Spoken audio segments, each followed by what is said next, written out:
Hello everyone, welcome to my YouTube channel Commercify. तो आज हम बात करेंगे रिटर्न अंडर जीएसटी के बारे में, यानी कि कौन कौन सी रिटर्न्स हैं जो कि एक टैक्स पेयर को फाइल करनी होती हैं और कितने टाइम पीरियड बाद वो रिटर्न्स देनी होती है, उनकी फ्रीक्वेंसी क्या है और उन रिटर्न्स में क्या फर्निश करना होता है। ये सभी चीज़ें आज हम पढ़ेंगे चैप्टर रिटर्न अंडर जीएसटी के अंडर। तो सबसे पहले जो सेक्शन 38 है सीजीएसटी एक्ट का, ये इसमें मेंशन किया हुआ है कि जो इनवर्ड सप्लाईज़ की जो भी डिटेल्स हैं वो रिक्वायर होगी फर्निश करनी हर रजिस्टर्ड पर्सन के द्वारा, यानी कि हर registered person inward supplies of goods and services की डिटेल्स को फर्निश करेगा और कैजुअल टैक्सेबल पर्सन भी इन्हें फाइल करेगा, बट एक्सक्लूडिंग इन जो पर्सन्स आगे दिए हुए हैं, इन पर्सन्स को छोड़कर हर रजिस्टर्ड पर्सन, हर कैजुअल टैक्सेबल पर्सन है जो वो रिटर्न अपनी इनवर्ड सप्लाईज़ की फ़ाइल करेगा। आइए देखते हैं वो कौन कौन से लोग हैं जिन्हें कि अपनी इनवर्ड सप्लाईज़ की डिटेल्स फाइल नहीं करनी होती। फर्स्ट है input service distributor ISD। Input service distributor को अपनी इनवर्ड सप्लाईज़ की डिटेल्स हैं जो वो फर्निश नहीं करनी होती। आगे नॉन रेजिडेंट टैक्सेबल पर्सन, यानी कि जो NRI है, अगर उसने रजिस्ट्रेशन करवाई है अंडर GST तो वो भी इनवर्ड सप्लाईज़ के लिए लायबल, इनवर्ड सप्लाईज़ की डिटेल्स रिटर्न्स फाइल करने के लायबल नहीं होगा। Persons paying tax under composition scheme, जिन्होंने सेक्शन 10 की कॉम्पोजिशन स्कीम के अंडर अपनी रजिस्ट्रेशन करवाई है, वो भी अपनी इनवर्ड सप्लाईज़ की जो है वो रिटर्न्स फाइल करने के लायबल नहीं होंगे। फोर्थ पॉइंट है पर्सन्स अफेक्टिंग TDS, जो TDS काटते हैं लोग, टैक्स डिडक्टेड एट सोर्स, जो TDS काटते हैं उन लोगों को भी अपनी इनवर्ड सप्लाईज़ की जो है रिटर्न्स फाइल नहीं करनी होंगी। आगे देखते हैं, आगे लिखा है पर्सन्स अफेक्टिंग TCS, जो TCS है, जो टैक्स कलेक्टेड एट सोर्स, जो TCS कलेक्ट करते हैं उन लोगों को भी जो है इनवर्ड सप्लाईज़ की रिटर्न की डिटेल्स फाइल नहीं करनी। Supplier of online information and database access retrieval services, जो ऑनलाइन डेटाबेस के साथ डील करते हैं या उन्हें सप्लाई करते हैं, उनको भी जिनसे उन्होंने सप्लाई ली, यानी कि inward supply in the business, उन्हें उसकी डिटेल, उसकी रिटर्न फाइल करने की ज़रूरत नहीं है। तो ये था सेक्शन 38 CGST का, जिसमें ये मेंशन किया हुआ था कि किन किन सप्लायर्स को किन कंडीशंस में इनवर्ड सप्लाईज़ की रिटर्न फाइल नहीं करनी है। आगे देखते हैं कि क्या टाइमलाइंस हैं, कौन सी रिटर्न्स एक्चुअल में जाती हैं GST की और उनकी ड्यू डेट क्या है। आइए देखते हैं। फर्स्ट है GSTR1। GSTR1 है जो वो रिटर्न किस चीज़ के लिए सप्लाई, किस चीज़ के लिए फ़ाइल की जाएगी। It is about details of outward supplies of taxable persons goods और सर्विसेज अफेक्टेड। ये जो आउटवर्ड सप्लाईज़ हैं एक टैक्सेबल पर्सन की, रजिस्टर्ड पर्सन की, जो भी आउटवर्ड सप्लाई, यानी कि जो भी उसने सप्लाई किया, चाहे वो गुड्स हो चाहे वो सर्विसेज हो, उसकी जो है वो रिटर्न जाएगी, वो मंथली रिटर्न जाएगी। और किस डेट तक जानी चाहिए वो return? 11th of next month, यानी कि अगले महीने की 11 तारीख तक वो जो है रिटर्न है वो फाइल की जानी चाहिए, अदरवाइज़ पेनल्टी भी इम्पोज हो सकती है। आगे है GSTR2। GSTR2 जो है रिटर्न, उसमें इनवर्ड सप्लाईज़ की जो है वो डिटेल्स देनी है, और इनवर्ड सप्लाईज़ की डिटेल्स इसलिए देनी है ताकि हम ITC क्लेम कर सकें। ये भी मंथली रिटर्न जाती है और ये जो रिटर्न है वो 15th ऑफ नेक्स्ट मंथ तक फाइल की जानी चाहिए, so that you do not attract any kind of penalty. आगे है GSTR3। ये जो है ये मंथली रिटर्न है, ये मंथली रिटर्न है on the basis of finalisation of details of outward supply and inward supply. ये जो आउटवर्ड और इनवर्ड सप्लाई दोनों की डिटेल्स को इकट्ठा करके, मर्ज करके जो है एक रिटर्न फाइल की जाती है। ये भी मंथली रिटर्न है, ये 20th ऑफ नेक्स्ट मंथ जो है दी जानी चाहिए हर टैक्स पेयर के द्वारा। एक जो रिटर्न आजकल जाती है वो है GSTR3B। GST के अंदर जो रिटर्न GSTR3B जो जाती है वो return is about simple return in which summary of outward supplies and along with ITC is declared, यानी कि ये वो सप्लाई है, वो रिटर्न है जिसमें कि आउटवर्ड सप्लाईज प्लस जो भी ITC उसका बनता है। ITC किस पर बनता होता है? जो भी आपने इनवर्ड सप्लाईज ली अदर टैक्स पेयर्स से, वो दोनों चीज़ों की समरी है जो वो हमने GSTR 3B में देनी है। Along with payment of tax is affected and payment of tax is affected by tax payer. और इन दोनों चीज़ों को, यानी आउटवर्ड सप्लाई का मतलब हमने जो सरकार को टैक्स देना है, ITC का मतलब जो हमने सरकार से टैक्स लेना है, इन दोनों चीज़ों को मिलाकर अगर जो भी टैक्स पेयर को देना बनता है वो फाइनली सेट ऑफ हो जाएगा और वो जो जितना भी लायबल है टैक्स पेयर टैक्स पे करने के लिए गवर्नमेंट को, वो उसे फाइनली पे कर देगा। तो GSTR 3B जो रिटर्न है वो समरी है आउटवर्ड सप्लाईज की और ITC की, ताकि फाइनली एक टैक्स पेयर को कितना टैक्स देना है उसे कैलकुलेट किया जा सके। ये मंथली रिटर्न है और ये 20th ऑफ नेक्स्ट मंथ यानी कि अगले महीने की 20 तारीख से पहले पहले ये रिटर्न जो है फाइल की जानी चाहिए हर टैक्स पेयर के द्वारा। आगे है GSTR 4।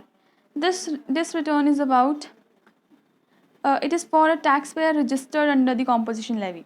ये जो भी टैक्स पेयर्स हैं जिन्होंने कॉम्पोजिशन लेवी स्कीम के लिए ऑप्ट किया हुआ है, वो टैक्स पेयर्स जो हैं वो इस रिटर्न को फाइल करेंगे। ये एनुअली फाइल करेंगे and 30th April following the end of financial year जो है इसकी ये लास्ट डेट होगी फाइल करने की, यानी कि अगले फाइनेंशियल ईयर की 30th अप्रैल, अगले फाइनेंशियल ईयर की 30th अप्रैल तक हमने जो है वो फाइल करनी है रिटर्न।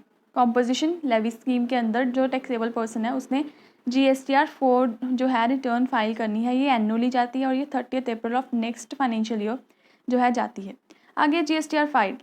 जो GSTR 5 रिटर्न है ये है return for a non resident foreign taxable person, यानी कि कोई बाहर से इंडिया से आकर ट्रेड करता है थोड़े समय के लिए और वो नॉन रेजिडेंट पर्सन है, यानी कि वो 182 डेज़ के लिए हमारे इंडिया में स्टे नहीं करता या फिर रेजिडेंट होने की कंडीशंस को फुलफिल नहीं करता। उस केस में जो है वो नॉन रेजिडेंट टैक्सेबल पर्सन के रूप में GST के अंदर रजिस्टर होगा और उसे भी जब उसका ट्रेड, उसे भी एक जो है रिटर्न फाइल करनी होगी जब उसका ट्रेड जो है वो ख़त्म हो जाएगा। और ये मंथली रिटर्न है 20th ऑफ नेक्स्ट मंथ, यानी कि हर महीने जितने भी महीने वो ट्रेड को कंटिन्यू करेगा इंडिया में या फिर जितने भी महीनों के लिए उसका जो GST सर्टिफिकेट है इशू हुआ होगा उन महीनों की रिटर्न जाएगी और ये मंथली रिटर्न जाएगी GSTR 5। ये हर महीने अगले महीने की 20th डेट से पहले पहले जो है ये फाइल की जानी चाहिए। आगे है GSTR 6। GSTR 6 जो है वो है return for an input service distributor. 6 return कौन फाइल करता है? Input service distributor. ये भी मंथली रिटर्न जाती है और ये अगले महीने की 13th तारीख को जाती है, यानी कि 13 तारीख से पहले पहले ये रिटर्न जो है फाइल की जानी चाहिए एक इनपुट सर्विस डिस्ट्रीब्यूटर के द्वारा। आगे है GSTR 7। जो GSTR 7 रिटर्न है वो अथॉरिटीज़ डिडक्ट, ये उन लोगों के लिए है जो कि TDS डिडक्ट करते हैं, राइट। GSTR 7 जो है वो उन लोगों के लिए है जो TDS डिडक्ट करते हैं।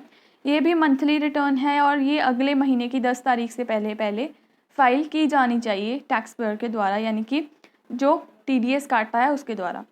अगला है GSTR 8। जो GSTR 8 रिटर्न है वो रिटर्न है details of supplies affected through e-commerce operator and the amount of tax collected. ये उन लोगों के लिए है जो TCS कलेक्ट करते हैं, TCS tax collected at source, यानी कि जो ई-कॉमर्स ऑपरेटर हैं जो बेसिकली TCS कलेक्ट करते हैं सप्लायर्स से। वो सर्टेन अमाउंट होता है उस रेट का जितने की उन्होंने सप्लाई की, यूजुअली 1%। सो ये मंथली रिटर्न जाती है और 10th of the next month, यानी कि अगले महीने की 10 तारीख से पहले पहले ये जो है रिटर्न वो फाइल की जानी चाहिए। आगे है GSTR 9। GSTR 9 जो रिटर्न है ये एनुअल रिटर्न है नॉर्मल टैक्स पेयर के लिए, यानी कि जो नॉर्मली GST के अंडर रजिस्टर्ड है उस पर्सन ने एनुअली एक रिटर्न फाइल करनी है और 31st दिसंबर से पहले पहले, यानी कि जिस साल का टैक्स उसने पे किया, जिस फाइनेंशियल ईयर का टैक्स उसने पे किया उससे अगले फाइनेंशियल ईयर की 31st दिसंबर तक, यानी कि उससे 9 मंथ्स आगे वो जो है रिटर्न फाइल की जानी चाहिए एक नॉर्मल टैक्स पेयर के द्वारा। GSTR 9 की अभी हमने, आगे करते हैं GSTR 9A। GSTR 9A जो रिटर्न है ये एनुअल रिटर्न है for a tax payer registered under the composition levy scheme any time during the year. जो ये GSTR 9A जो रिटर्न है वो उन लोगों के द्वारा फाइल की जाती है जिन्होंने सेक्शन 10 यानी कि कॉम्पोजिशन लेवी स्कीम के अंडर रजिस्ट्रेशन करवाई होती है, और ये भी एनुअली फाइल की जाती है। ये भी 31 December of next financial year जो है उससे पहले पहले फाइल की जानी चाहिए, otherwise it could also attract a penalty. GSTR 10 है फाइनल रिटर्न। फाइनल रिटर्न कब पे की जाती है? जो फाइनल रिटर्न है वो कब फाइल की जाती है? ये तब फाइल की जाती है जब हमारा बिजनेस जो है वो क्लोज डाउन, शट डाउन होने लगता है। ये पे की इसकी फ्रीक्वेंसी है once when GST registration is cancelled और समराइज्ड, यानी कि जब हमारी जो GST रजिस्ट्रेशन है वो कैंसिल की जाती है, या सारी समरी मतलब थ्रू आउट द ईयर हमने through out the life time of business जो भी हमने टैक्सेस पे किए वो सारी रिटर्न एक एनुअल फाइनल रिटर्न जाती है ये, और ये वंस इन अ वाइल जाती है जब भी हमारा जो है बिजनेस है वो क्लोज डाउन होता है तब जाती है। ये within 3 months of the date of cancellation of और डेट ऑफ कैंसिलेशन, यानी कि जब भी हमारा जो GST रजिस्ट्रेशन कैंसिल होगी, अगर हमने वॉलंटरीली या तो कैंसिल करवानी है या फिर ट्रिब्यूनल के द्वारा जो हमारा है GST के अंडर रजिस्ट्रेशन कैंसिल कर दिया जाता है, उसके 3 महीने के अंदर अंदर हमें ये रिटर्न फाइल करनी होती है, राइट।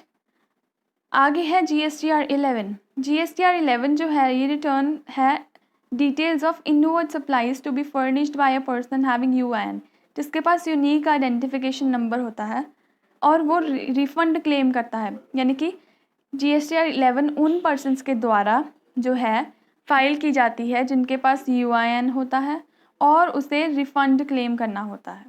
तो इन अगर ये दोनों कंडीशंस फुलफ़िल होती है तो उसे GSTR 11 फाइल करनी है। ये भी मंथली फाइल की जाती है और ये अगले महीने की 28th डेट से पहले पहले फाइल की जानी चाहिए। आगे कुछ इम्पॉर्टेंट पॉइंट्स हैं जो कि हमें ध्यान में रखने चाहिए इन रिटर्न्स को फाइल करते समय। फर्स्ट पॉइंट है due dates are subject to change by notification और ऑर्डर्स।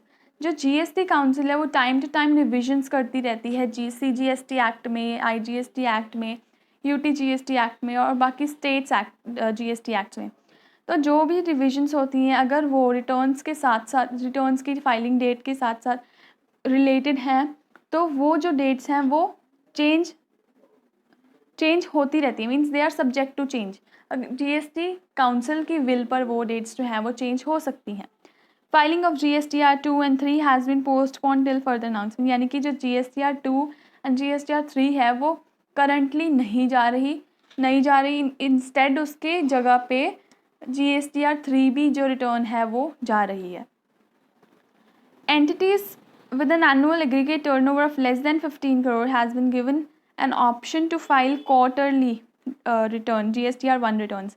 GSTR 1 रिटर्न किसके बारे में थी अगर आपको याद हो तो वो थी इनवर्ड आउटवर्ड सप्लाईज के बारे में, राइट। दिखाती हूँ मैं आपको।